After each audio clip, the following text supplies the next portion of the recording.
नमस्कार, कविताची पाकशाळा चॅनलवर आपलं स्वागत आहे। आज आपल्या किचनमध्ये आपण बनवत आहोत मशरूम मटार मसाला।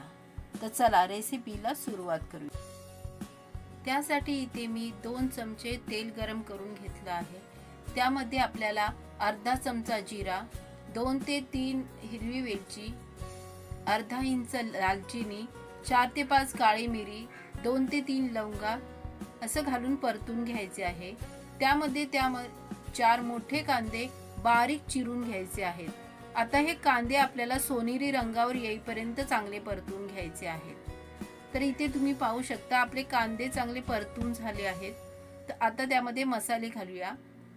हळद अर्धा चमचा, काश्मीरी लाल मिर्च पावडर 1 चमचा, लाल तिखट मिरची पावडर 1 चमचा, धने जिरे पावडर 1 चमचा। आता हे सर्व मसाले चांगले परतून घेऊया। मसाले तेलावर चांगले परतून झाल्यानंतर त्यामध्ये थोडंसं गरम पाणी घालून घेऊया। त्यामुळे काय होईल की मसाले करपणार नाहीत। आता साधारण 2 मिनिटं मसाले चांगले परतून घेतल्यानंतर आता त्यामध्ये आपण 1 चमचा अद्रक लसणाची पेस्ट घालून घेऊया आणि तीही तेलाबरोबर चांगली परतून घेऊया। सर्व जिन्नस तेलावर चांगले परतून घेतल्यानंतर साधारण 2 मिनिटांनंतर आपण त्यामध्ये 3 बारीक चिरलेले टोमॅटो घालून घेऊयात। टोमॅटो सुद्धा बाकी मसाल्यांबरोबर चांगले एकजीव करून घेऊयात। त्यामध्ये थोडंसं मीठ घालूया। त्यामुळे काय होईल की टोमॅटो शिजायला मदत होईल। आणि साधारण 3 ते 4 मिनिटं आपल्याला टोमॅटो एकदम चांगले स्मॅश होईपर्यंत झाकण लावून शिजवून घ्यायचे आहेत।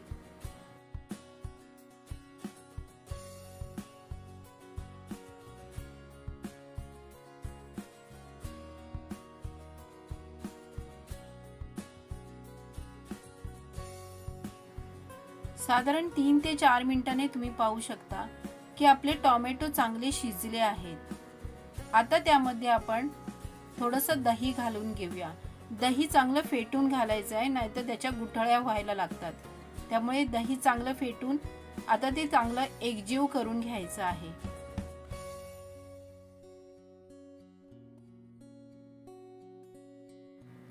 सर्व जिन्नस चांगले एकजीव केल्यानंतर आता ही ग्रेव्ही आपल्याला 3 ते 4 मिनिटं पुन्हा शिजवून घ्यायची आहे। साधारण 4 मिनिटांनी तुम्ही पाहू शकता आपली ग्रेव्ही चांगली शिजली आहे। ग्रेव्हीला कसं मस्त तेलही सुटलं आहे आणि त्याचा कलरही बदलला आहे। आता आपण ह्यामध्ये काजूची पेस्ट घालून घेऊया। इथे मी काजू भिजत घालून त्याची पेस्ट करून घेतली आहे। तुम्ही काजूची पावडर वापरली तरी चालेल। आता हे सर्व जिन्नस पुन्हा एकजीव करून घेऊयात।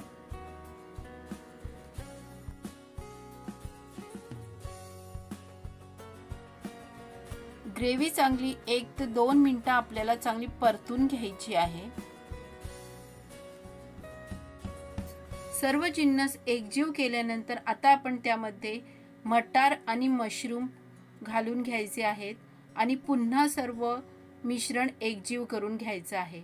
आता इथे आपल्याला पाणी घालायचं नाही, कारण की मशरूम मधून सुद्धा पाणी रिलीज होणार आहे।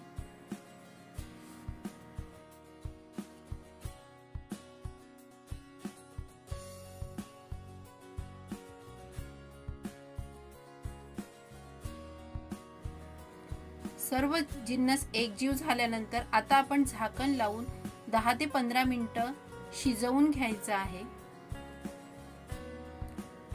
साधारण 10 मिनिटांनी तुम्ही पाहू शकता आपल्या ग्रेव्हीला कसं पाणी सुटलं आहे, कारण मशरूमने आपलं पाणी रिलीज केलं आहे।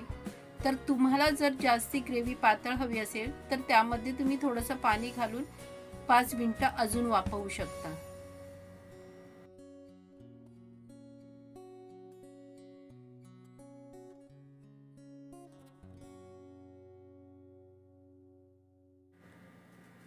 साधारण 5-1 मिनिटांनी तुम्ही पाहू शकता आपली मशरूम मटार शिजले आहेत। आता वरून थोडीशी कसुरी मेथी घालून घेऊया आणि थोडीशी फ्रेश कोथिंबीर घालूया आणि सर्व जिन्नस पुन्हा एकजीव करून घेऊया। तर इथे तुम्ही पाहू शकता आपला मशरूम मटारा मसाला रेडी झाला आहे। आता गरमागरम सर्व करूया। तुम्ही ही रेसिपी ट्राय करा आणि कशी झाली हे कमेंट करून मला नक्की सांगा।